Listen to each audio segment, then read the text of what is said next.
Health labs লিমিটেডের আমার সম্মানিত শুভানুধ্যায়ী, আমাদের নিয়মিত রোগীবৃন্দ, সবাইকে শুভেচ্ছা। আমরা এখন ভাষার মাস ফেব্রুয়ারিতে আছি। মাতৃভাষার জন্য জীবন উৎসর্গকারী জাতিদের মধ্যে বাঙালি অন্যতম। আমরা পৃথিবীর অন্যতম জাতি যারা ভাষার জন্য জীবন দিয়েছি।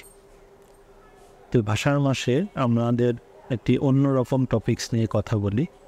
আপনারা অনেকেই ঘুমের মধ্যে খুব নাক ডাকেন বা অনেকে নাক ডেকে ঘুমাই। আমরা মনে করি যে সুখী সে খুব নাক ডেকে ঘুমায়, কিন্তু আসলে যে নাক ডেকে ঘুমানো এটা কি সুখের লক্ষণ না অসুখের লক্ষণ?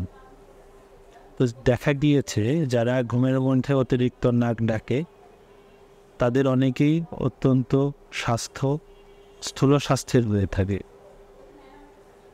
এবং দীর্ঘমেয়াদী এই স্থূল স্বাস্থ্যের অধিকারীরা নাক ডাকে যারা, তাদের সাথে সরাসরি উচ্চ রক্তচাপের সম্পর্ক আছে।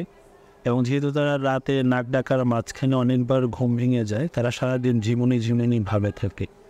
এই যে স্থূল স্বাস্থ্য, নাক ডাকার কারণে বারবার ঘুম ভেঙে যাওয়া এবং এই ধরনের রোগীদের উচ্চ রক্তচাপ, এই সব কিছু মিলে একটি গুরুত্বপূর্ণ রোগ, সেটাকে বলা হয় স্লিপ অ্যাপনিয়া।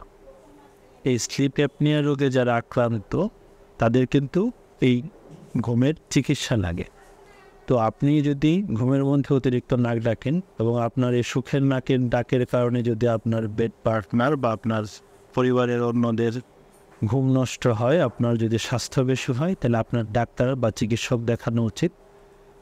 আমরা আপনাকে সেই জাজ করে বলতে পারবো যে আপনি স্লিপ অ্যাপনিয়া রোগে আক্রান্ত কিনা।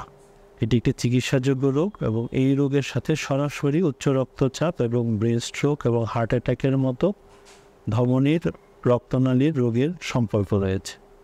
আসুন আমরা সচেতন হই, সুস্থ থাকি। সবাইকে ভাষার মাসে অনেক অনেক শুভেচ্ছা।